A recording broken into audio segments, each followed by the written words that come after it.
Okay, colleagues, good evening, good evening, good evening. Molweni, Sanbonani, Khuyemore, Dumelang, Absheni. Colleagues, thank you very much for making time for us. I know people are very busy these days, but you have made time to join us. We're quite excited by this particular initiative, which we're going to be positioning with you guys. So thank you very much for making a time. So we're expecting plus minus 20 colleagues, but we're going to start anyway. They're going to join us as we go with the meeting. We are also recording the meeting, colleagues, with your permission. The reason is that we're going to be sharing the recording with those who are not able to join, but also those we're going to bring on board later. We won't want to do this meeting again. So we're going to try and record it and share the recording whoever else that we might bring on board later on. Okay, so in terms of who we have in the meeting, you've got myself. For those I have not met properly, the name is Mzo, M-Z-O. I'm the founder and CEO of PurpleGrowth. I'm not alone in the meeting. I've got a number of colleagues from PurpleGrowth. Some are already in, some might join later. I've got the likes of Nelly, who is going to introduce herself shortly. She's the program manager for this work. We also have Faizal, who is the program or project lead. He's also going to come in just now and say a word. I also have other colleagues from PurpleGrowth, the likes of Feroza, the likes of Floyd, Tsepang, Lebo might join in later as well. Lucas might also join. So the whole PurpleGrowth team has been invited for them to come and witness this particular important conversation and be part of it as well. We also have a number of subject matter experts that we have been working with for a while. We refer to them as key collaboration partners. I can see the likes of Kashmita who are in already. I can see the likes of Dinesh, the likes of Avril, and a few others. Dr. J is in as well. These are top experts that we have done work with in the past. But also, we want to welcome and give a special word of welcome to those who are new to this platform. I always say PurpleGrowth is not even a company, it's a platform for collaboration, it's a platform for one to express themselves. Remember, you have all of these skills which you're not using on a daily basis in terms of your business or maybe the job that you do, but PurpleGrowth does allow for these subject matter experts to express themselves and maybe deploy some of the skills they don't get an opportunity to deploy. So we have quite a few new people who are joining us for the first time in terms of this type of conversations. I can see Ayanda, who represents a company called Luanda. We recently worked with Ayanda on a project for a client in Pretoria, a government client for strategy work. We brought him last minute with his colleagues and they delivered for us there. And a few other people that are joining us. Welcome, guys. So just a quick overview of PurpleGrowth in one sentence.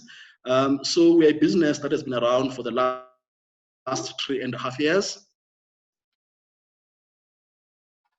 We are based in Johannesburg, Park Town, but we do work across the country in management, consulting, training, and coaching. So this particular initiative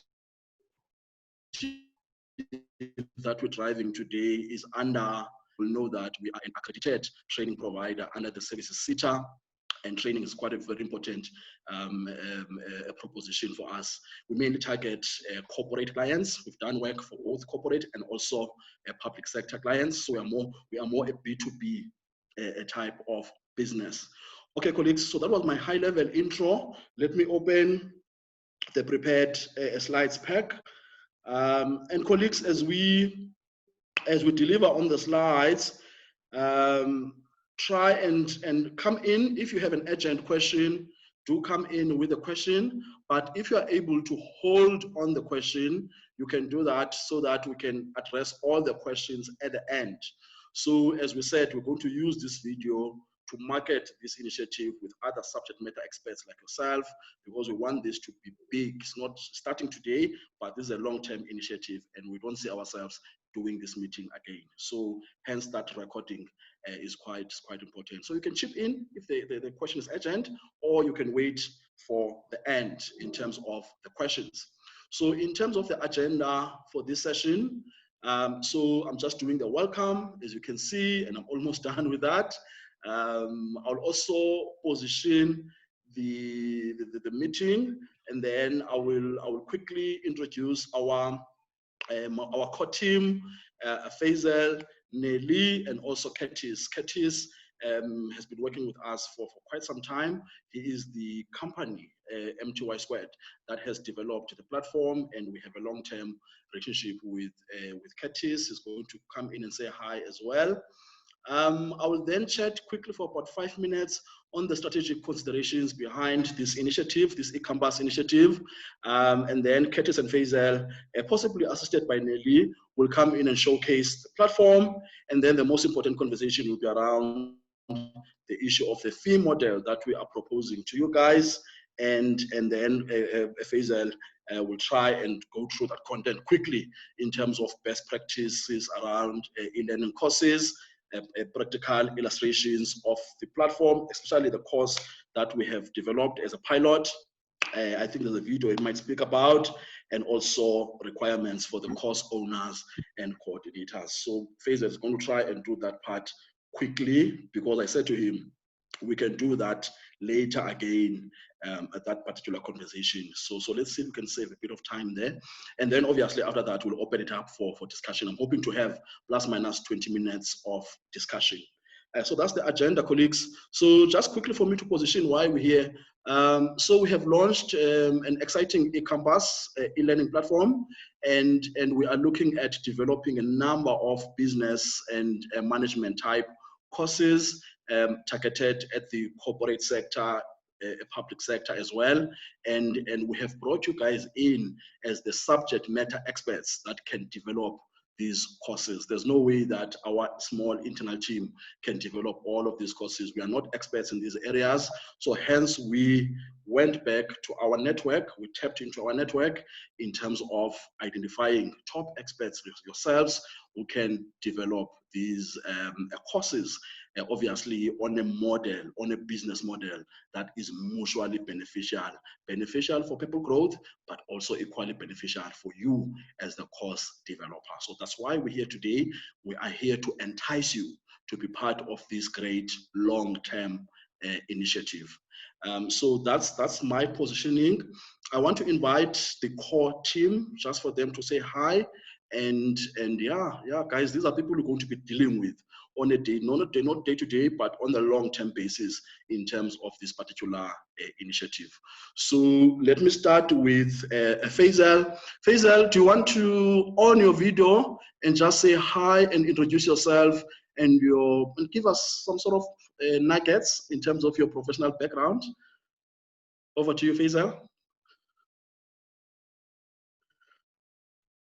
You are on mute, Faizal. You're on mute. Okay, thanks, Mzo. Still at number one. I hope you can see me. Like I said stock video, so I'm hoping you can see me, but I see enough of myself all the time. But I can't see much else because you're on screen time mode here. So yeah, guys. So as you see there, I'm at Standard Bank at the moment. I've worked in a number of finance roles. I'm a CA locally and overseas. I spent some time there as well. That's more my, again, I don't want to keep it too long. That's more my core focus or my traditional experience. However, I must say that over the last good couple of years, I've really found lecturing to be a big passion of mine. My dad's also a retired lecturer, so maybe it's in the genes, but it's something that I really have a passion for, and I really, really enjoy it. And the bottom part of the little snippet there says, I've done work for Mencosa on the MBA program in financial management. some guest lecturing and some sessional work for Wits Business School on strategy, economics, finance. And third year UNISA courses I've done for Edge Business School, and now I'm doing some SEMA courses in strategy for IMAS, Institute Management Accounting and Strategy. And all of this is over and above the normal day job. So I hope that's evidence that I really enjoy this.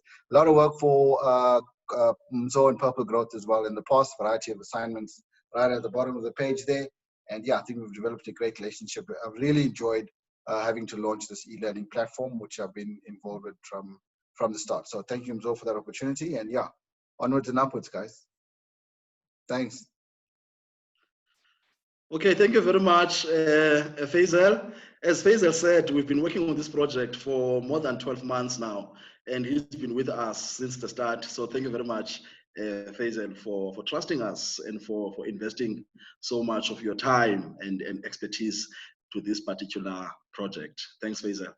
Nelly, do you want to come in and say hi as well? So you'll be working with Nelly more regularly, especially in terms of communication. Nelly, over to you.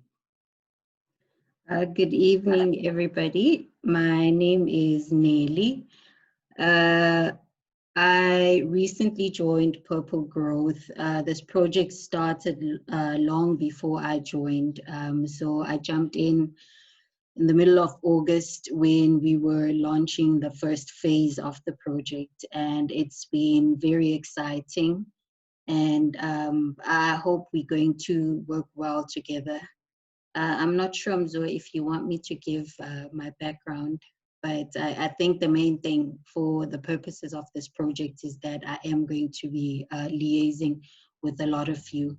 And yeah, I hope everything goes well and we can successfully launch the second phase of this project. Thank you. Okay, thank you so much, Nelly. So that is a core project team. I do want to invite Curtis because it's quite critical to us, even though he's not full-time with us, but we do bother him on a regular basis as the one who is developing the platform. So Curtis, if you are still around, I hope you are, please come in and say hi and just give a brief background as well. Curtis, over to you. Cool. No problems. I just got into the car, so I'm going to try and rush home now so I can actually jump in and demo the sign up and registration. But yeah, the word you used of bother is quite apt there. You do bother me from time to time, but I think that's par for the course. So yeah, I'm Curtis. I've done a little bit of everything from being, I guess, a mechanic to a digital consultant to a marketer to a finance manager. So yeah, look forward to you guys also bothering me with all your questions on stuff that's not working, and hoping we can make this platform bigger and better. Okay, great. Thank you so much, Curtis. Again, thanks for being part of this great team. Yeah. I've known Curtis for a long time. I met him at Standard Bank all those years ago when he joined as a graduate. And yeah, we've kept in touch, and we're doing amazing things now. Thank you so much, Curtis. Okay, colleagues, let me just briefly give you some of the thinking behind the e-platform and how it links to our strategy as a business. So yeah, we don't want to look at the e-platform in isolation. It's part of a bigger initiative to prepare PurpleGrowth for the future. We are a business that has shown so much potential. We are a business that has made mistakes along the way, but we are learning from our mistakes. But more importantly, we are a business that has a long-term view. We are here for tomorrow, for day after, for year after, and so on. So we're taking a very long-term view to business, and what we've been doing right now is building capability, so that we can compete with the best in the market. So part of what we recently did was to invest heavily on a new website. So guys, please, when you've got a moment, have a look at purplegrowth.co.za. We recently launched our new website, which we also worked on for 6 months with a company called Immersion Group. We have also refreshed our offering. So we have some exciting solutions for clients which are aligned to the current business situation. For example, one of the offerings that is really taking off nicely and is becoming popular with clients is our solutions around well-being and resilience for employees. So it's something we're quite excited about, and a few other things we've done to just refresh the offering, consulting services and training services. We've done quite a bit of work there to refresh the offering. Follow us on LinkedIn, follow us on Facebook, and you'll get an idea of some of the things we are putting out there. But importantly, we have invested in this e-learning platform because that's where the market is moving to. A lot of corporate clients are now asking for training to be conducted virtually. Obviously, you can always do the Zoom, you can do the Microsoft Teams in terms of delivering training, but the key differentiator is having an e-learning platform, a learner management system of some sort where the delegates can go register, can access their material, can access pre-recorded material, can take all your assessments, and even be certified on the e-learning platform and make payments when they need to, and so on. Most of the time without the intervention of any of our staff. So that's where we're moving, and hence we have put in quite a bit of investment in terms of building this type of capability. You can't build an e-learning platform overnight. So this is a long-term project. We have allocated 2 years to get it to where we want it to be, and this is just a phase one. And I must say, we as PurpleGrowth, our vision, especially from a training services point of view, is to be a training service provider of choice. And we believe that this e-learning platform will put us there. We are mainly targeting the corporate services, the corporate sector, which is large corporates, medium-sized corporates, but also the public sector as well. So I don't want someone to, when you think of this e-learning platform, don't think too much of your Udemy and the others, LinkedIn Learning and the others, which are mainly targeted at members of the public. Ours is mainly targeted at corporate and public sector clients, and then the members of the public are a sort of second or third tier targeted client. But you'll see the link later in terms of that. And this platform is really aimed at differentiating us. I can tell you now, very few corporate training providers have an e-learning platform, even the big ones. Some of them have put their courses on the likes of Udemy or whatever. We have decided to invest on our own e-learning platform. So we've taken that route. It's quite a long-term view, massive risk, but we know it's going to pay off one way or the other. Obviously, everyone speaks about this issue of the platform economy, to say some of the business models that are going to win going forward are those that are selling or are availing platforms, electronic platforms to the targeted users. And we are sort of following on that trend as well, because it does bring in a bit of opportunity. In fact, if I talk to you again next year, I'll be talking to you about the rest of Africa, whereby all I'm saying we are positioning this platform to the likes of Nigeria, Namibia, Botswana, and all of that. But we want to get SA right first, and then long term, we might attract clients in other countries as well.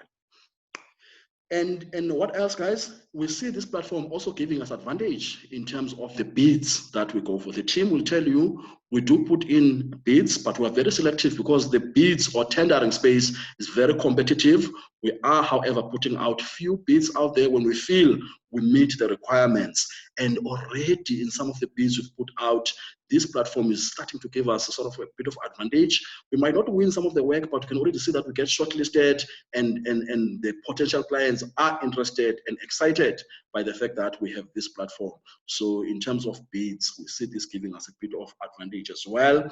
And then from a long-term point of view, we are also planning to have a college business college, starting with East London, and then maybe another branch in Queenstown, Eastern Cape, maybe another branch in somewhere in Polokwane, and so on. So we have a plan to have a walk-in college, business college, targeting the public, and this platform will also go with that, will align nicely with that. But from a corporate services point of view, the main target is corporates and the public sector. However, long term, the public will benefit from this through our business college. In that business college, corporates will be sending delegates, governments will be subsidizing members of the public as part of work readiness and entrepreneurship initiatives to come to our college and all of that. And this platform will also put us in a good space there. We might even cross-sell some of the short courses you guys will develop to those audiences as well. So that's long term, but I thought let's share it anyway. We've also done a lot of work. One of the things I've learned, guys, is in business, you want to read. When I'm sitting on my couch, part of what I'm doing is reading. What are others doing? What is the good practice out there? So part of what we're doing is to benchmark ourselves against the leaders in the e-learning space. So you will know Udemy, they've taken over the space, but mainly targeting individual members of the public. Yes, they have a corporate offering. You know about LinkedIn Learning and some of the private providers like us, like Red and Yellow as well. So we've done quite a bit of benchmarking to understand, this is a big one, which courses seem to sell out there. There are millions of courses, topics being sold, and we've done quite a bit of work to just understand which ones seem to be popular, and that has informed the kind of courses that we would like to develop. Most of you guys have seen the list I sent out of plus minus 25, 30 topics. So a lot of desktop research work was done to inform that particular list, and we continue to do research, and we also depend on you guys to give us ideas on which topics have potential as well. We don't want to have courses for the sake of courses. We want courses that add value to business and are fresh, are relevant to the new world, to the new business world of work as well, and the future that we are getting into. So we don't just put in topics there for the sake of it. We also learned what kind of content must be covered under each topic. What should be the length of each topic, right? That was quite something I had to put an eye on to say, okay, this topic, almost all the platforms out there are doing this topic for 2 hours, never more than 2 hours. Then I said, you know what, we have to search, have made mistakes, have corrected their mistakes and so on. So we don't want to repeat their mistakes. So yeah, we were quite informed by the desktop research. Even pricing, that's a big one. I was shocked in terms of some of the pricing being used out there, whereby a course of 2 hours is only like 400 rands, 300 rands, and so on and so on. And because these platforms, there are many of these platforms, the prices are reducing and all of that. But our pricing has to be in the middle. We don't want to drop our pricing too much. We want to be somewhere in the middle, because we're not really competing with these guys directly. We're competing with ourselves in front of our clients, but pricing. So some of the prices you saw are informed by desktop research. We also looked at what are the value adds being given to these customers, and also the issue of client targeting. Who are these people? Who are these companies really targeting? And we learned that, yeah, most of them are mainly targeting members of the public. They are mainly using a B2C model, but in the background, they are also making noise about the fact that they do service corporates directly. And that's where our business is focusing. PurpleGrowth, we learned about marketing messages, brand positioning for this type of services, and how best to use social media. Something we're still learning, but I'm trying to say we are well informed by a best practice out there. So some of the progress made. So phase 1 of the platform, as Nelly said, went live in August. We piloted with a major course that Faizal developed for us. I know he worked on this for months and months. And part of what I was doing was also doing best practice learning. How do other companies develop courses, pre-recorded courses, assessments, and all of those things. So he used all of that best practice understanding to build his course. So he has built a course for us, finance for non-financial managers. We then piloted this course with about 40 delegates, which we had put on an entrepreneurship course, pro bono course. We went pro bono because we said, if we are to pilot this properly, let's have an audience, a proper audience who can tell us if the platform works, doesn't work, and all of that. So these guys are all over the country and excited, and they have been using the platform already, and they've given us feedback in terms of improvement that is needed on the platform. So that's how the pilot has been a success, thanks to the colleagues we are working with. We are actually offering the course free of charge right now, mainly to drive traffic to the platform, to introduce the platform to our corporate clients and other prospect clients, to say to them, here's a course, put in some of your people, and by doing that, they will also be exposed to other courses we're going to put on the website. So even though we've put a massive investment in that pilot course, we are making it free if it's the targeted corporate clients. Then phase 2, which is what you guys are going to be part of as proposed, is going to see us developing about 30 courses, 30 short courses. Most of you, again, have seen the list I've sent out. But ultimately, by end of next year, we are looking at having 100 courses, and we'll stay in that range for the next 5-10 years. Compared to Udemy, guys, has thousands of course topics, e-learning, what is it called? LinkedIn Learning, thousands of courses. We don't want to go that route because it sometimes makes it difficult to browse the catalog and all of that. We want to stay at anything between 50 to 100, not more than that. So we're quite careful there. In fact, our category is mainly business and management courses, nothing beyond that. It must be something special if we are to add it. We add a course that doesn't talk to business and management as well. Okay, so yes, we are in the process of allocating course topics to interested subject matter experts yourselves. So some of you guys have already come back to me and said, Mzo, I would like to develop this course, or Mzo, thanks but no thanks for your list. I have topics of my own, and can I develop that? So we are in those conversations, and we're finalizing those conversations. But guys, I must say, we have declined a number of people who wanted to come through and be part of this.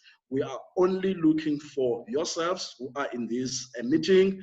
These are people with relevant industry experience as per topics they want to grow courses on, are strong academically, have the passion for the topic, and the passion will show when someone does the videos for the course.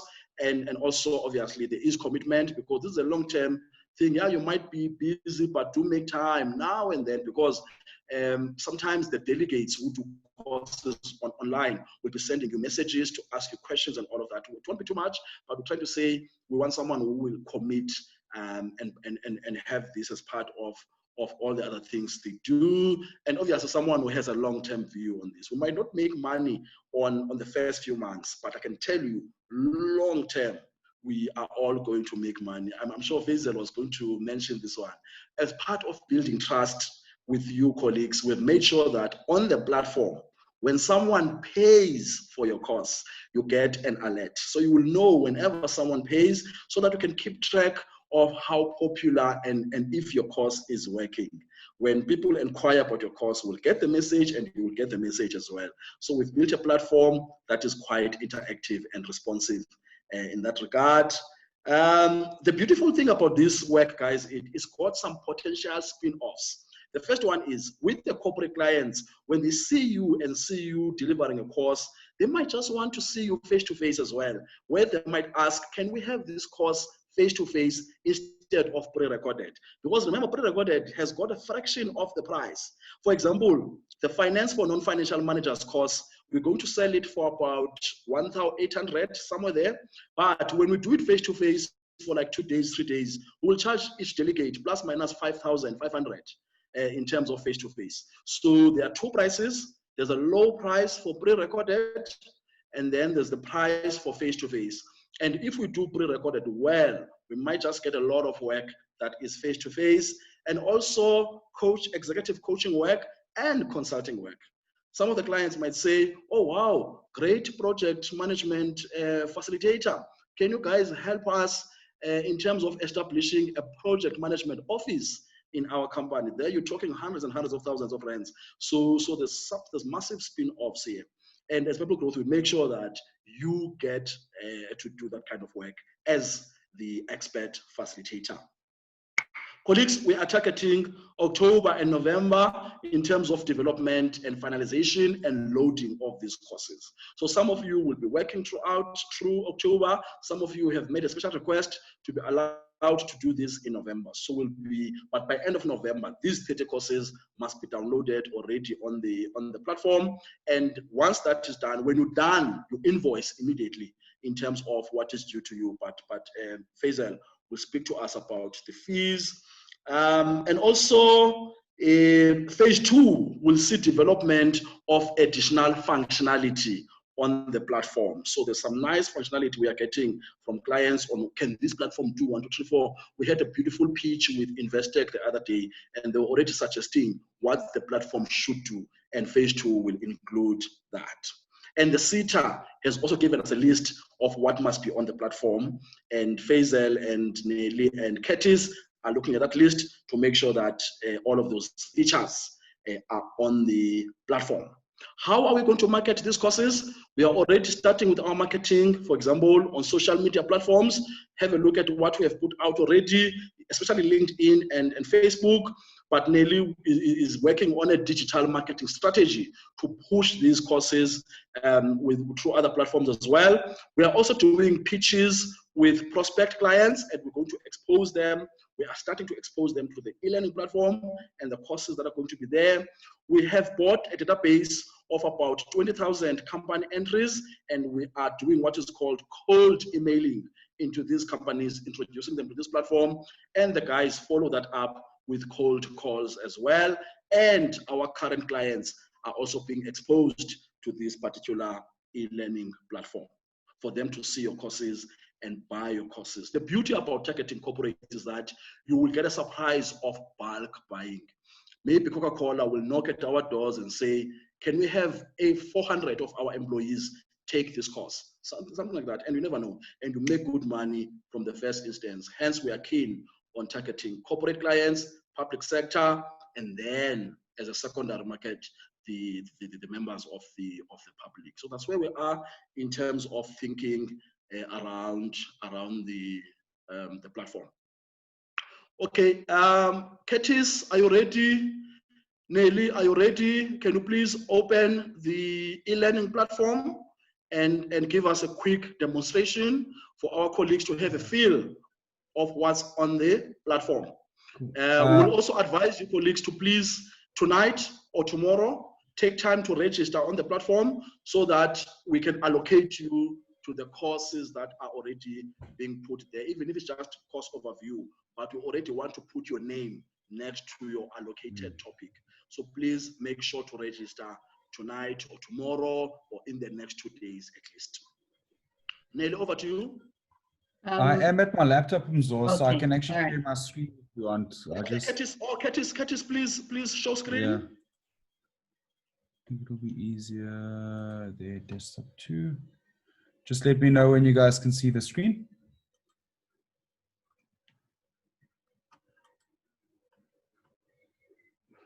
Yes, we can, sir. Yes, we can. Over to you. Cool. So what I'll do is I'm just going to post the link to the site in the chat. It's in essence ecampus.purplegrowth.co.za. Give me 2 seconds and I'll post it in the chat for you guys. In order to sign up for, okay, so a couple of things. This is in essence the landing page that a user will be presented with, whether you're a lecturer, whether you're a student, whether you're a corporate. You'll be able to see the list of courses that are currently listed on the PurpleGrowth eCampus site. along with who the respective lecturer is, as well as being able to click into each of the courses, see the overview, and I'll go through some of that now. And I'm sure Faizal will cover some of that as well. But in essence, all the courses that are listed on the platform are available, both free as well as courses that are paid. Where there are free courses, users can in essence sign up immediately once they have created a profile. And to create an actual profile, it's, look, this is, I'm sure to a lot of you guys, this won't be too complicated. It's a fairly straightforward process. You will in essence click sign up, the red button on the top right, and you will populate your email, password, first name, last name, a nickname. This nickname will be used as a display name on the site. So if you want to be known as something cool, like, I don't know, Mr. Miyagi or something like that, you can use that on the nickname side of things. Your contact number will not be publicly visible on the site, except if you edit that via the settings on your profile to allow your phone number to be publicly visible. Your gender, again, optional, and your birth date is an optional thing. These two items here, the gender and the birth date, are predominantly utilized from a student or a course taker's perspective to, in essence, drive marketing in relation to specific courses and to send out coupons and happy birthday reminders and the like. Okay. Once you've completed this form, you will in essence click the create button account, and that will in essence have created an account on the PurpleGrowth eCampus site. Off the back of this, you'll receive an email into the email that you've used as part of the email that you've created here, or as part of the account creation that you've utilized, where you'll in essence have the chance to, in essence, just validate and activate your account. I'm going to just go straight to sign in. And you can access the sign in either from clicking sign up and then clicking the sign in link like I just clicked. Or you can go to the button at the top of your menu here to, in essence, click sign in. To sign in, you'll use the username and password. Your username will be the email address or the specific nickname that you created as part of creating your account, as well as the password that you set up. If you have forgotten your password, you can use the forgot password functionality, which will in essence require you to populate the email that you use to sign up for the account. And again, you'll receive an email from the PurpleGrowth eCampus to, in essence, ask you to reset your password. I'm going to very quickly log in. And Faizal, just feel free to jump in and chip in if there's anything you want to add, or if there's anything that you are going to cover and you just want to just chip in and take over from there. Okay. In relation to your account, once you have signed in, it'll bring you to your homepage or bring you to your actual account. You'll see there's a slight change to the site where there's now a menu on the left. This menu, if you click the three little bars right at the top of the menu, will in essence open all the things that you can access that sit underneath your account, from your actual profile, images, your interests, hobbies, experience, etc. Any courses you've signed up for. There's a detailed timeline of both people you follow, posts, and think of it like, in essence, a Facebook feed. You'll get notifications. So if anyone has sent you a message, or you sent anyone a message where there's been a comment on the message or anything like that, you will have access to notifications that come through. You'll be able to manage and send private inboxes between you and either the lecturer or other students that are on the platform. You can connect with both lecturers as well as other students that are taking any course and have signed up on the platform. And you can both sign up to specific groups that are allocated and created as part of a course. As a course lecturer and as key facilitators, when you are allocated to a course, you will be in charge of a group and a forum, whereas people who sign up to your course will have the opportunity to come into that group and post questions, get answers to typical questions via the forum and the like. There's also functionality to, in essence, add photos. If there's something relevant you want to share, you can add photos onto the site, as well as if you have seen a course you think is incredibly valuable, you think colleagues of yours will resonate with this course, you have the ability to send email invites to these colleagues to, in essence, encourage them to sign up to the PurpleGrowth eCampus. I'm just going to go very quickly to the profile and the timeline just to give you a sense of that, and I think I'm going to hand over to Faizal. So you'll see, ironically, I'm wearing the same hoodie I was wearing when I took this picture. You have the ability to manage your profile from your actual profile, settings, passwords, all the things that we've chatted through on the left. And what I basically encourage you guys to do is just, in essence, click through this stuff. It should be fairly intuitive. And if there are any items where you think it would be better to potentially do something different to improve the user experience and the like, feel free to pass this on to Mzor, Nelly, Faisal, etc. And then I'll be sure to pick them up and we can have the conversation to see how we improve the platform further. You'll notice that on the right here as well, as part of the initial loading of the site, there's certain things that are required to, in essence, have your profile be an all-star eCampus PurpleGrowth profile, from your details, profile picture, cover photos, etc. Faisal, is there anything else you want me to cover? Or are you going to pick up some of the other stuff in relation to the courses and the like? Yeah, no, so I think if you, while you're on there, if you can just go to the course, I just want to give them a quick 2-minute rundown of the course. And I think just a quick 10-second of one of the videos.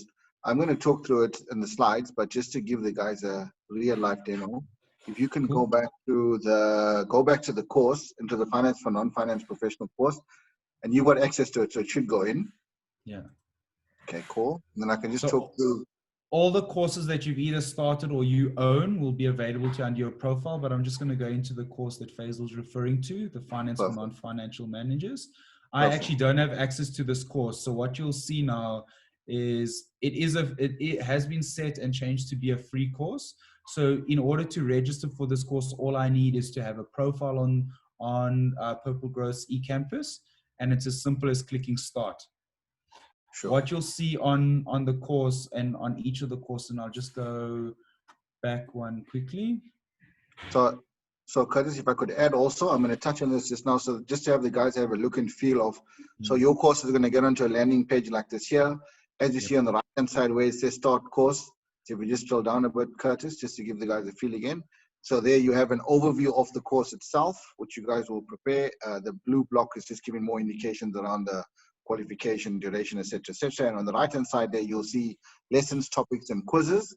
And I'll touch on that when I'm going to speak a little bit more about the structure of how to actually develop your course. That's the general guideline. So you have a course, and you have lessons, and you have topics. Curtis, is it possible just to this is the overview. You just go into one of the. So obviously there's one of the lessons. So this course had 8 lessons plus a final assessment. So I've gone into an actual lesson now. Yeah, so now we've gone to a lesson. I've just called it a module, but it's the same thing. What's expected, obviously, is the learning objectives for the module you need to get out there. And then at the bottom, you'll see the videos. So can I just play a video for like 5-10 seconds or something, just to give the guys, this is how it breaks up. So it comes through here. And then, so this would then be the topic level at where you are now, in essence, breaking down your broader content into consumable chunks for the end user. Correct.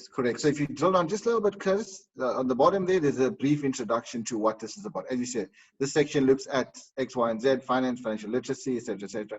So there's a small little intro into that. And then I did my videos on PowerPoint, recorded it onto Teams, but you can always record directly onto Teams or Zoom. So if you and then just from a platform perspective, these videos have been embedded via the PurpleGrowth YouTube channel. So this is all private playlists. From a platform perspective, we can cater for other like Vimeo, and if you want to host your own videos as a course lecturer in your own area, like in your own server, whatever the case may be, we can also accommodate that from housing the content perspective.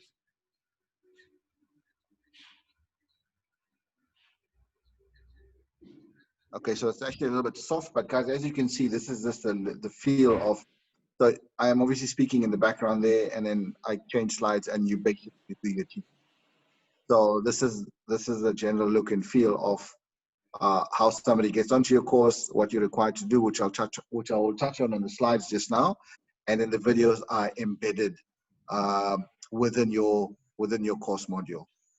As you see there, now moved on to the next slide, and you can't hear, but obviously I'm actually talking in the background, so the student actually learns from these slides. You can maximize the screen and yeah, all of that good stuff. So yeah, that's fine, Curtis. I think that gives the guys, considering the time limit we have, gives the guys an idea of what this is. And then the quizzes, do you want to touch on that very So quickly? I will touch on that. So we are testing my quizzes, and then I got some slides on that a little later on, just to go through. I snipped these screens and I showed them there. But it's good you showed it live.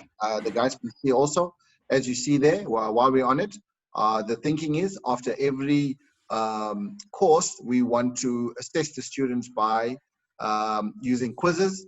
And we have a bit of a guideline, which I'll share with you just now in terms of how long or how many questions for the quizzes. But that's an example. There are many ways you can ask quizzes. So we looked at, when I did this, we looked at different types. I mean, you don't want to ask the same questions, same true and false, over and over again for the students. So there's different types of questions, or different types of the way you could ask questions. As you see there, select a correct option, select two or more matching concepts, calculations, which is in finance, selecting the logical order of things, and filling in blanks. So it's not prescriptive, but these are quite a number of them. However you want to ask the question, I think just mix and match to keep it interesting. But I will touch on that just now. But so after every, well, in this case, this is a much longer course. So after every module or lesson, we have quiz questions. But because we are focusing on shorter courses for the purposes of the exercise we're doing now, I mean, I think the longest course Mzo put out there, I think was 3 hours, if I'm not mistaken. We're not going to ask questions, or the intention is not to ask quizzes after every lesson. After the whole module is finished, then the intention is to have some sort of testing the ability, or whether someone learned something or not. Yeah. Okay, cool. Thank you, Curtis. Cool. Stop sharing, and then I guess over to you, Faizal. Is it my turn, Mzo? You had the praiser there. I'm not sure what is up next. Unless there's any questions Yes, from you. yes. Yeah, sure. Yes. No, let's not go to questions yet. Yeah. Yeah, colleagues, if you want, we can finish the presentation and then take questions after. Because remember, we are recording for many other audiences who are going to come on board. So just write down your question. Okay, Curtis and Faizal, thank you very much. Faizal, over to you in terms of talking about the fee model. I think that's the main part of the conversation today. Let's cover that and then see what else we can cover within the short time we have. Let's start with the fee model. Over to you, sir. Do you want to bring up your pack there, Mzo? I can go through it, and maybe you could just drive.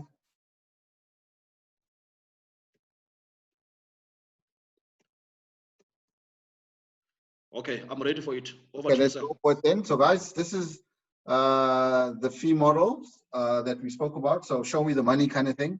This is always an interesting part for everybody. So what we've done is, Mzo and I've had discussions around this. We've broken it up into 3 different options of his experience in terms of speaking to course developers and what's come to his attention via the experience, like I said, he's gained thus far. Option 1 then, and at the moment we are sitting with option 1, is where PurpleGrowth engages the course developer to develop a course to be hosted on PurpleGrowth's platform. And I think that's exactly what has happened here. Mzo has sent out a list of courses, and he's invited you guys to actually develop a course which will be hosted on the platform, which will be marketed by PurpleGrowth. That is option 1. And we'll look at the fee structure in a second. Option 2 then is where a course developer engages PurpleGrowth to host their course on PurpleGrowth's platform. So this is, I think, from a little bit of experience, where Mzo has encountered developers coming to him to say, okay, you know what, we can develop a course, and will you put it on the platform, kind of thing. So that's the option 2. So the course, so where you have a developer coming on, and as Mzo said, you want to go on to about 100 courses, whatever it is. The course inclusion that I think Mzo will analyze in terms of what the course is about. And he may include, so the course inclusion as part of PurpleGrowth offering, I think will be at his discretion, will be at the discretion of PurpleGrowth. But in saying that, even if it's not included as a client offering, it could just be hosted on the platform itself. So that is option 2. And then option 3 then is where it's very similar to option 2. The course developer engages PurpleGrowth to host their courses on PurpleGrowth's platform, and the developer carries out his own marketing and invites his own audience. So this is where PurpleGrowth acts as a platform provider for developers to run their courses to an extended audience. So in the spirit of entrepreneurship, I think, and if you guys know him, Zoe, he's very entrepreneurial like that. He also wants people to grow, and yeah, that sort of character. So here's another option where it's thrown out to you guys also to say, if you want to develop a course and run it on PurpleGrowth's platform, you bring in your own audience. Hey, and that's what platform businesses are about in these days. I mean, us as Standard Bank, I must say, we're moving towards being a platform business, and this is one of the key benefits of hosting a platform as a service, if I could call it that. So those are the 3 different types of engagements, if I could call it that we're looking at, and then they all have their different fee structures. So Zoe, if you could go to the next slide, and we'll just briefly look at the fee structures for option 1. I think that's on the next slide. So option 1 then is exactly what we are here today for, where Zoe or PurpleGrowth is engaging you guys to develop a course. So on the left-hand side, from left to right, I mean, I've got duration of the courses. To the right, once-off course development fees. The price of the course in the blue block is the suggested or the recommended price that Zoe is looking at marketing the course at. The next one is the fee income split between the developer and PurpleGrowth. And then I've just got an example there. If we had to get 10 delegates, what would the fee split be?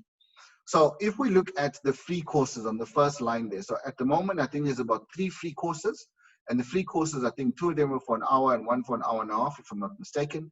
But in terms of the free course, there is no price. So it's a once-off development, once-off course development fee. So the thinking around this is, since PurpleGrowth is engaging you guys, we will pay you a fee or compensate you for the course that you are actually building. So there is a once-off course development fee, right? And there is a fee income split thereafter. So on a free course, as you see there, the once-off course development fee is 3,000 Rand for the particular course. And like I said, it looks like an hour to an hour and a half, 3 of them, 2 at an hour and 1 at an hour and a half. So depending on who get these and they're willing to do it, that is the basic engagement in that respect. Now you get courses for an hour to an hour and a half, and I'm sure you guys have looked at the catalog that Mzoa sent out.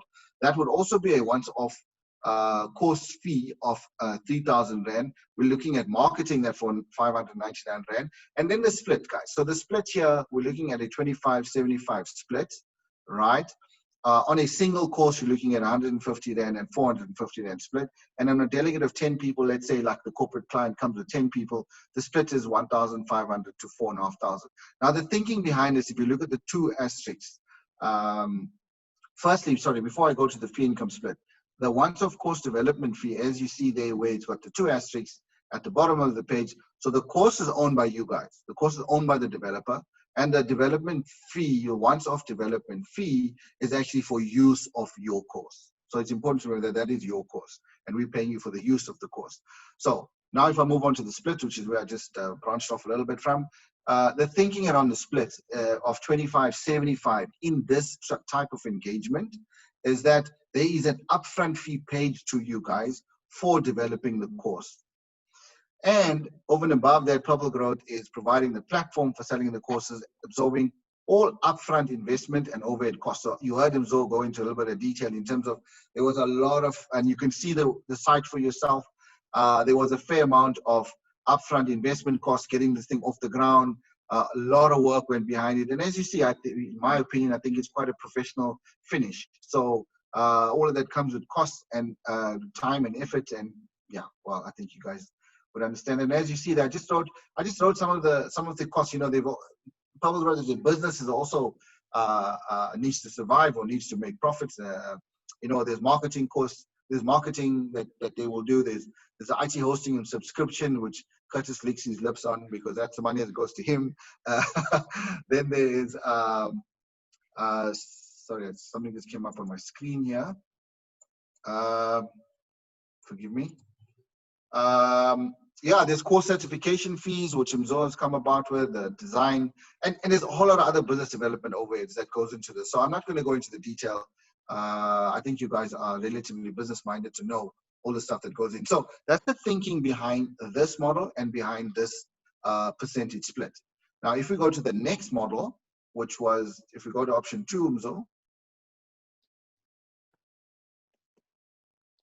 to the next page. Right, so if you look at the first column there, so the duration is the same. And like I said, I'm not going to go get into all the numbers. It's just an extrapolation of numbers to the right-hand side with the fee splits. Here now, there is no course development fee because the developer himself has actually developed the course himself.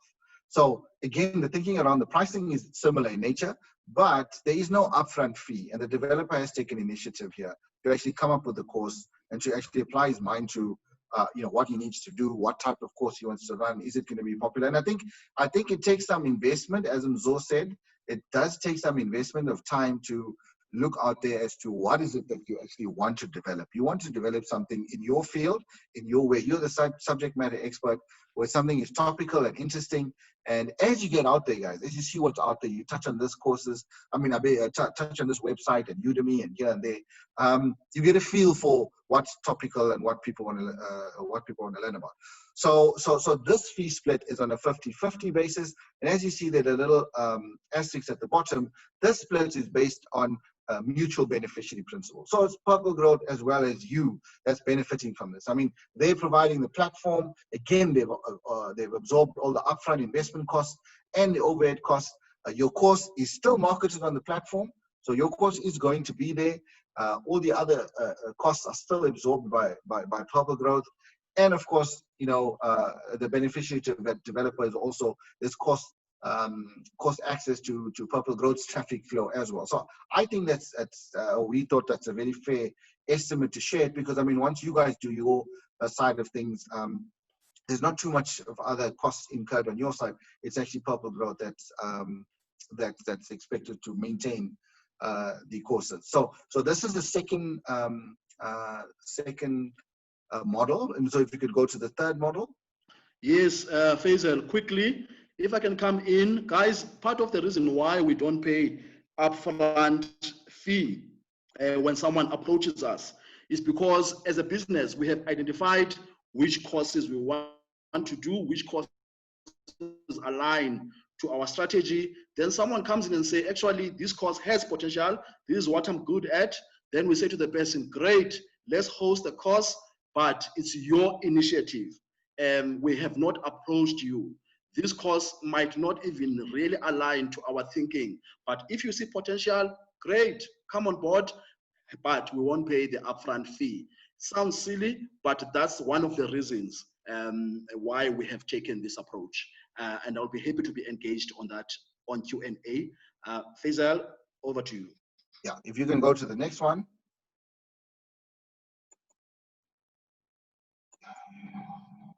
Yes. Is there, Faizal? So, yes, okay. So on option 3 then, there is a further option with regards to the developer actually going a little bit of an extra mile and him actually or for that matter, developing and marketing and running their own course. Sorry, I'm just getting the questions here and it's coming up onto the screen. Apologies for that. So where you as a developer go beyond and above, in other words, if you're going to get a delegate and you're going to run your own course and use the PurpleGrowth platform, then in that case, the fee split changes then to actually a 60-40% split in your favor. And that is because firstly, there's a fair amount of delegates that you're going to probably bring on, as well as the fact that the initiative is coming from your side. So it's only fair then that you actually get, by economies of scale, that you actually get a bigger percentage of the fee income split. Again, there's no course development fee there because, I mean, it's coming from you. And again, on the right-hand side there is just an example of what those numbers come out to if you have a delegate of perhaps 10 people. So again, the first one was a 25-75. There were reasons, there was thinking behind why that split. We hope you think that's fair. 50-50, there's reasons as to that. And here the incentive is for you guys to actually get a little bit more based on the principles of what's actually being done. So I don't know, Zoe, is there anything else you want to add on this slide? Or anything else you want to add just in general with regards to the fee structures? No, that's covered, Faizal. Then Faizal, do the last section for 5 minutes, and then we can open up the discussion. Okay, so the last section is, if you just move on, so guys, I just wanted to share, and in the context of time, I assume we're gonna share the slides with the guys at Mzo. So I mean, you guys can read it a little bit further with regards to best practice and what I have found. Yes, we share the content. Go through it, Faizal, 5 minutes. And yeah, and what I've been through. So to share a little bit more with you. So research is something very important, and I just want to touch on the first line that says most relevant, up-to-date information on your course.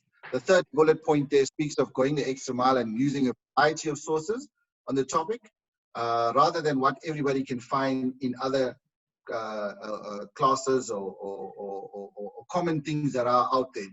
So the second bullet point also says go beyond what course attendees will easily find on such results. So research, for those guys that, I guess it's a second nature to some of you guys, but for you guys who are doing courses for the first time, here's some assistance in terms of what I've led. Just carry on, Mzo. This is, so when I did the finance or non-finance professionals, I researched all these guys and I saw what they did, I saw what topics they covered, and then I tried to structure my course around what is best practice. So research is important. Carry on, Mzo. Very important for the guys that are used to education. This is second nature to you. You have to define your course in terms of learning outcomes and learning objectives. It is extremely, extremely important that you stick to, as you see the last bullet point there, you happy with your learning objectives and you stick to them and do not allow the resource to wander into other areas. We're doing short courses here, guys. We need to know what we want to teach, how we want to teach it, and what we're actually going to test. So something very, very important that comes out from the research that at best practice, you must break it up to learning objectives. Just hit the button again there, Mzo. So here's some, from another site, what I picked up on is that you select the most important must-know content, design your course around learners' needs and expectations rather than your perception of the material. I thought that was quite powerful. Carry on, Mzo. Just carry on again and again and again. It'll come through again. So creating the right courses that you need to follow. No, just go up, Mzo, one back. One up. Okay. So the important thing here, guys, again, like I said, I'm not going to go to all the detail. I'm sure we'll share this and you can read it. Getting the things in the right order is very important. Most people start by writing educational content and then maybe adding a few questions in the end. The problem with this is you end up with a PowerPoint course which is neither engaging nor effective. So the right order, guys, is set your goals and objectives, determine how to assess those goals and objectives. We have decided we are going to use quizzes at the end of each course to test and create content that's relevant to your questions. So in other words, make it relevant. What you're teaching and what you're asking, please make sure there's a correlation between the two. And that is the right way to do it. Rather than just jumping into something and creating content, the right way to do it is these suggestions here in terms of best practice. The advantages at the bottom there, as you see, it creates courses that are much shorter and more effective, and that's exactly what we're looking for. We are doing short courses, and it allows you as an author to focus on sharing content that is relevant to the course or resource. Next page there, Mzo. Bite size. Guys, this is very important. We have suggested videos of not more than 15 minutes. So as you see there, when it comes to e-learning, bite size, big things come in small packages. Third bullet point, aim for a topic length of 5 to 15 minutes. And we have come up with a guideline as to our courses. We don't want them to be more than 15 minutes. As you see there, furthermore, if you can't reach your goal in 30 minutes, split it into multiple learning objectives, use short paragraphs and sentences. Ideally, no more than 25% of your sentences should exceed 20 words. Hit the button there, Mzo. And then there's just more best practice that's out there. Best practice. Anyway, it's fine. There was other suggestions in terms of best practice being around 25 to 30 minutes. So it's all in and around that range. We've decided 15 minutes is where we should cut off in terms of the length of our videos. And of course, the shorts are much shorter. So basic rules, knowing your audience, clear goals, information at the top, short sentences, use active voice. Writing must be concise and efficient, creating a faster moving narrative for easier and more engaging reading. Use images and videos if possible, and always review your course. At the bottom there also, you can use relevant links. Readings can also be shared as part of your course. Okay, let's move on, Emzo. And use real life scenarios. So I know we moved on there, but there was a little snippet there where they say use real life scenarios. It makes it a lot more engaging. So again, more best practice. Again, consistency is key, as you see here. Font size, background, colors, personalized icons, layout simplicity, use of white space. Again, best practice. And as you see there at the top, e-learning providers have heard directly from their students. Consistent design elements make it much easier to navigate online courses. And guys, to follow these best practices is in our best interest. If you have more students and if the course is a lot more attractive in many ways, using all these small bits and pieces of information, you will get more people doing your course, which obviously ultimately benefits yourself. Yes, Just 1 carry minute, on. please. 1 Okay, minute. move on.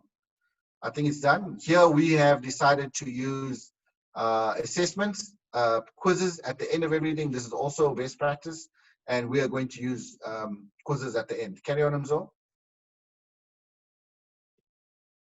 That's fine, carry on. That's all. So guys, this is the last part that I wanted to show you. These are part of the overview. This is part of how the modules are set up. Carry on to the next thing, Mzo. So the modules are set up in terms of a lesson, a topic, and the course. So guys, please, so Mzo, just give me a couple of seconds here on this one. This is how we're structuring our courses. So there is a course at the top. Then you're going to break that down into a lesson, as you see on the left. I call it a module. It's exactly the same thing. And part of that module then is a topic. As you see on the right-hand side, module 1, part 1, that is a topic. So please, our guidance is to structure your courses in this manner. Carry on, Mzo. Yeah, carry on. That's fine. I've spoken through that. The learning objectives, as we saw on the site, you're going to have learning objectives for the course. You're going to have learning objectives for the topic. You're going to have the introduction here as well for the course. You're going to have introduction for that topic. Carry on, Mzo. I think this is the same. Carry on. It's fine. You can move on. This is very similar in nature. So here, just to give you guys some guidance, we spoke about it when we looked at the course. The quizzes. So guys, depending on how long your course is, the suggestion is if your course is 0 to 2 hours, you should have 10 to 20 questions. If your course is 2 to 4 hours, you should have 20 to 40 questions. So all courses are non-accredited. However, certificates of attendance completion will be designed and issued by PurpleGrowth. Carry on, Mzo.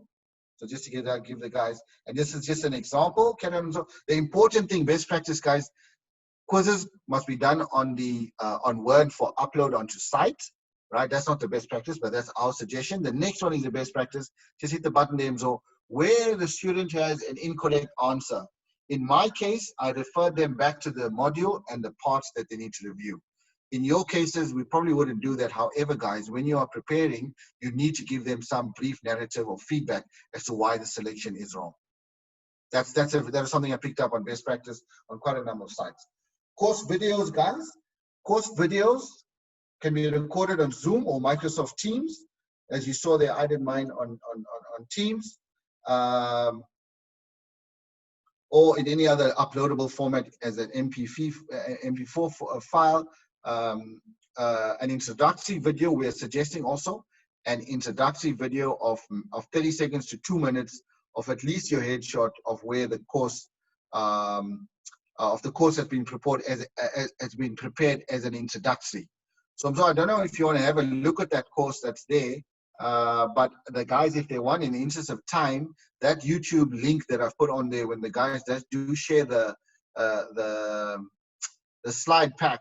If you just click on that, it's a minute or minute and a half example of somebody advising how to do this introduction, and that is a real catch for your course. That it goes a long way in you introducing your course and what you're doing. The way you do that entices the student a lot in terms of whether they're going to take it up or not, and that's going to be there for free. So I highly suggest, guys, please just click on that link when you get the thing. In interest of time, I'm not going to go into it now. I've said their learning video should not be more than 15 minutes. So if you just go back I just want to share one or two things with some practical. Just go back. This is the last one. So guys, from what I've learned, before filming your video, please have an idea of what or how you're going to teach the slide, or else it's going to require many retakes and it can be very frustrating. So you don't have to script every single thing, but please, my advice to you is know what you want to teach, how you want to teach it. At least have some idea. Film preferably when you are fresh and you're quick and you're witty and you can get something across. I found that when you are fresh, the videos come out a lot better. Another very basic thing is label your videos in chronological order, because it's a big help when you do label it rather than having to go back and then see which video you did when and put them in order. Then it's very, very frustrating. So I think that was about it, Faizal.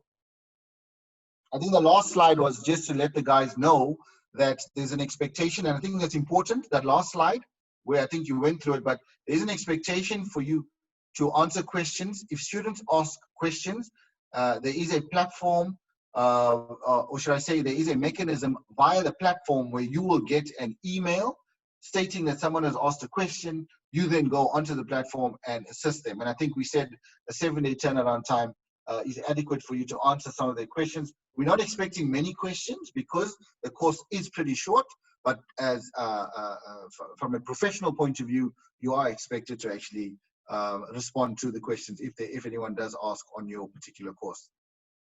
Yes. So I think that's about it. Yeah, cool. Thank you so much, Faizal. You've done well in terms of time. I know we put you under a lot of pressure. No, that's fine. So much you wanted to share with us.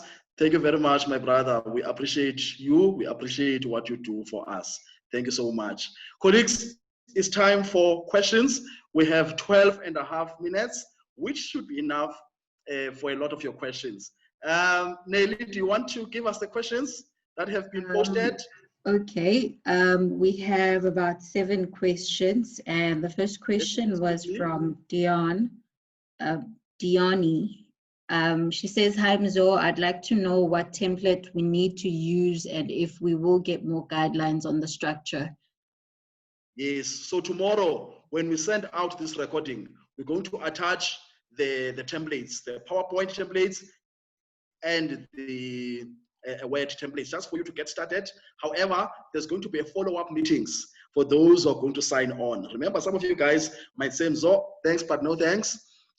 Those who are interested, we're going to go through a contracting journey. We'll give you a high-level, service-level agreement, and also an annexure in terms of your fees, and then the work starts. And so with those guys, we'll likely have a follow-up meeting to sort of upskill them on what is required. Okay, and then second question from Curtis, is the duration of the usage time-bound, or does the development course cost allow for course content to be used indefinitely? I don't know if we're looking at indefinitely because we can't be paying development costs every year. It's not sustainable. However, this is a partnership, remember. Okay, Curtis, I'll come back to the rest of your questions. To keep refreshing the material contract, because even your fees that you're going to earn are forever as well. Okay, third question from Dr. J. If I developed a course and it's on the platform, does that mean I can't use the same material elsewhere? No, you can use the same material somewhere else. We're not strict on that. Okay, and then Kashmita, is there a minimum number of delegates we are going to require per course? Not at all. Remember, the members of the public, are going to take your course 1, 1, 1, 1, 1. Then one corporate gives us 5 delegates, another gives us 10, another gives us 400, and so on and so on. So it's going to vary. It's not about number of delegates. Individuals are going to take up the course. Some individuals will come as a big group from one corporate, but other individuals are going to come in on their own accord. Okay, and then she also wants to know if somebody's going to do a quality assurance or check the material developed to ensure no infringements are made. For example, Exactly. copyright concerns. So we're going to form a subcommittee that's going to review all material. Myself, Faizal are already on that committee. Nelly is also there, and Nelly's job will be mainly polishing the work structure so that all of our material are consistent. And we're likely going to have about 4 or 5 academics, if you want, on the committee. And unfortunately, we might reject your material to say this does not meet our standards at all. But obviously, it's a developmental feedback. We'll work with you. But with some people, we might say after many feedbacks to you, you're not applying the feedback. Sorry, we can't take your material. We might find a way of compensating you. I don't know what percentage, but we're going to work around those details. But I'm trying to say there might be that one case where we actually decline the material to say this is not the quality that we expect. But we've made sure that we are only bringing in experienced people to this program. So we don't anticipate that at all anyway.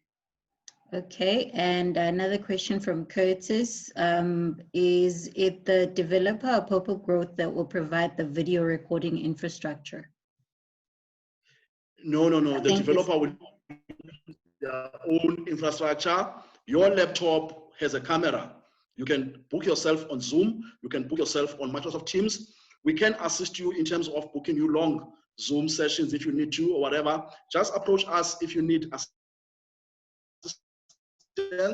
We will assist where possible, but overall, it's your infrastructure overall. But should you need something from us, we'll see what we can do to help you.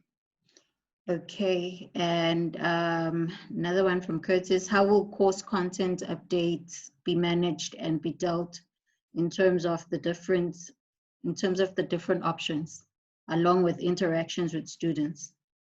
Yeah, so I think it's the responsibility of the developer to keep material fresh. But on our side, we'll also monitor intervals where we check on you to say it's been 6 months. Have you done any updates on the material? That kind of thing. So it's going to be a partnership.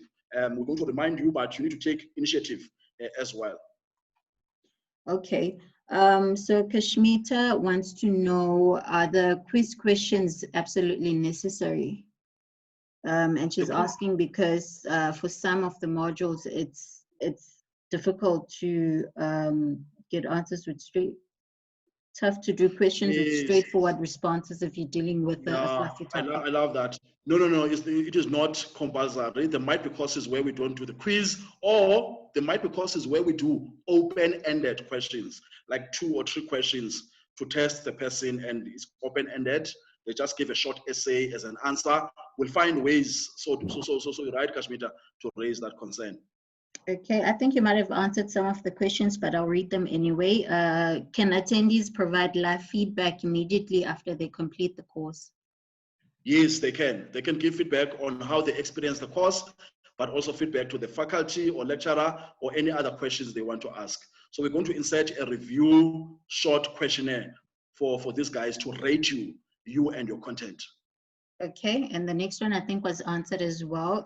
It's from Avril. Once our course content is loaded, does PG own the content, and will PG use it in the future in a different platform? Or will PurpleGrowth have to ask the course developer for permission? No, we'll have to ask the course developer for permission. It is your course. It is your course. The only contract we have is for us to host your course. The only difference would be when you say to us, Mzo, take my course off your platform, then we might have to make an arrangement for some sort of refund if you were paid a content fee. If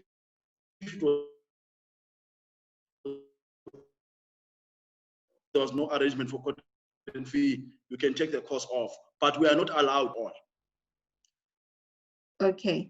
Kashmita also wants to know, I think you spoke about templates earlier, but she wants to know, please share some templates. It will greatly help with avoiding unnecessary issues like font background, etc. Not sure if it's just me. Okay, Faizal referred to maximum 15 minutes videos. How does this tie in with the 1 hour duration? So it's 1 hour divided by short videos. In fact, I know Faizal said 50 minutes. That's the absolute maximum. We are looking for videos of 5 to 7 minutes in the main. So that is 1 hour divided by 5 minutes, 10 minutes. You end up with about 12, 13 videos for that 1 hour. Each video represents a lesson. Okay. Yeah, so if I could add there, that's the intention. It's a maximum of 15 minutes, but you could have a video for 3 minutes or 5 minutes. As long as whatever you're trying to teach, you get it across. The number of videos doesn't matter. I think the best practice that PurpleGrowth wants to instill is a maximum of 15 minutes of a video. Yeah, cool. I think but the best choice, the best 5 minutes, guys, if you can, 5, 6, 7 minutes, move on to the next lesson and so on. 15 is when you're really pushing it. We're not too keen on 15, but definitely 5, 6, 7 minutes. Nelly, next question. The questions are done. Kashmita just gave a compliment. Well done, guys. Looks awesome, and I'm very excited and proud of you, PurpleGrowth. And then Avril is asking about sharing Faizal's presentation. We are going to be sharing this, Zohe, and the recording as well. Yes. Yes. We will share the recording, but we won't share the PDF separately or the slides separately. The recording will be shared. Okay. Are you okay with that, Avril? I hope you are. Okay, yeah. Nelly, let's open it up now for live questions. Colleagues, apologies, Nelly. Colleagues, we have about 4 minutes left. I want to respect your time. Let's now take live questions. Thank you so much, Nelly. Any questions, colleagues, on your side? I know we have 4 minutes.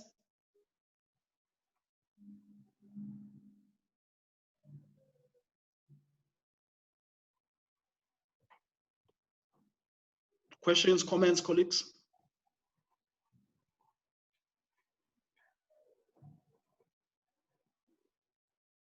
Nelly, are there more questions? No, it's just a comment from Tando saying it looks great, well done. So I don't think anybody has any more questions. Yes, yeah, but and thanks for the comments that have come through. I just had a voice behind you, Nelly. Was there someone there? No. It's just comments that are coming in right now. Thank you so much, Nelly. Colleagues, any other questions, comments?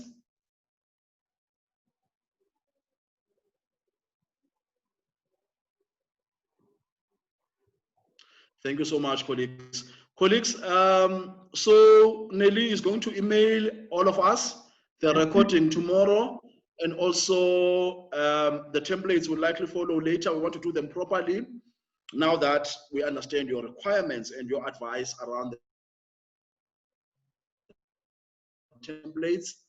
And obviously, the big thing, and confirm your interest and give us the topics that you want to develop on, topics from my list or your own topics, the fee models. And then once we have your confirmation, we'll then confirm back to you to say, yes, that topic is available. You own it. Or we might say, someone has already taken the topic, and we negotiate around that. So please do that in the next 2 days. And then once we have all the confirmations, then we're going to have a follow-up discussion to make sure everyone knows what we're trying to do, the technicalities of it, and any other questions you might. He's more like the academic director for this program, and also all the thinking behind the program are mainly owned by Faizal. We are just supporting him in the main. Curtis is there for development issues. Nelly is there for day-to-day management of this program. So that's the team, colleagues, and in the background, they're supported by the likes of Sepang, who is our program manager for all our training.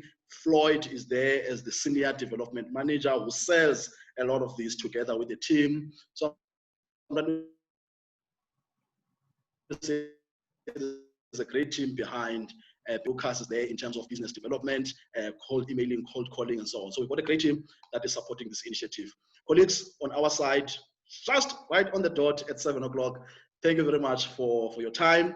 Thank you very much for your interest and the feedback you have given us so far. Should there be anything you want to challenge us on, advise us on, counsel us on, or negotiate with us, we are open to that.